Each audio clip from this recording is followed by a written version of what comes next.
আচ্ছা সত্যি করে কও তো তুমি কত টাকার মালিক? কেন? টাকার হিসাব জেনে তুমি কি করবে? 30 লাখ টাকা চাইছিল, তুমি 50 লাখ টাকা দিয়ে কিনা ফেলাইছো। তার মানে তোমার অনেক টাকা, তাই না? আছে, হ্যাঁ, আলহামদুলিল্লাহ। আর যেই টাকাটা দিয়ে রেস্টুরেন্ট কিনেছি সেটা আমার 15 দিনের ইনকাম। তার মানে তো তোমার অনেক টাকা। হ্যাঁ, এখন খাও। মাশাআল্লাহ।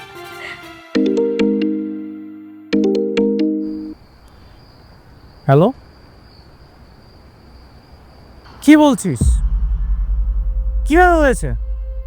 আচ্ছা, একটা কাজ কি তোরা কি ঠিক মতো করতে পারিস না? আচ্ছা ঠিক আছে, আমি আসছি। কি হয়েছে?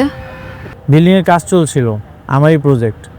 সেখানকার একজন শ্রমিক অ্যাক্সিডেন্ট করেছে, আমার এখনই যেতে হবে। হায় আল্লাহ। আচ্ছা, আমি তোমাকে বাসায় পৌঁছে দিয়ে তারপর সেখানে যাচ্ছি। চল। হ্যাঁ চলো, তাড়াতাড়ি চলো।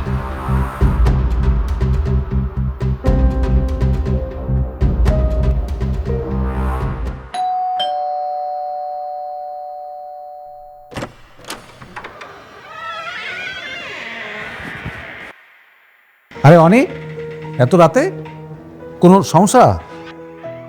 না, কোনো সমস্যা না, একটু লেট হয়ে গেছিল তো, তাই ভাবলাম যে আমার বাসাতে চলে আসছে, এই জন্য আর বস্তিতে যাইনি।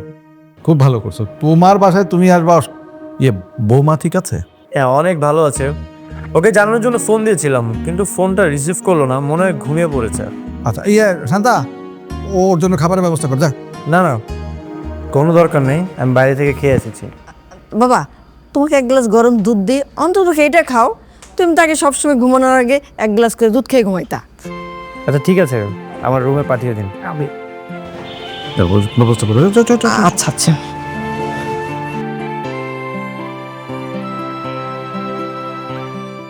শিট, চার্জ শেষ হয়ে গেল। মেঘলাকেও তো জানানো হলো না। আচ্ছা, সকালে ফোন দেবনি।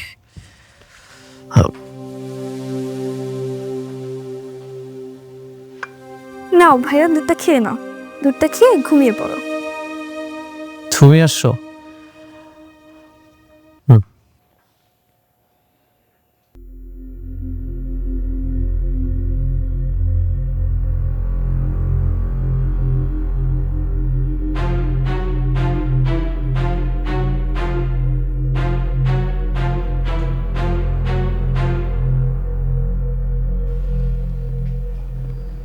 শান্ত, তুমি যাও, আমার একটু টায়ার্ড লাগছে তো, আমি ঘুমিয়ে যাই।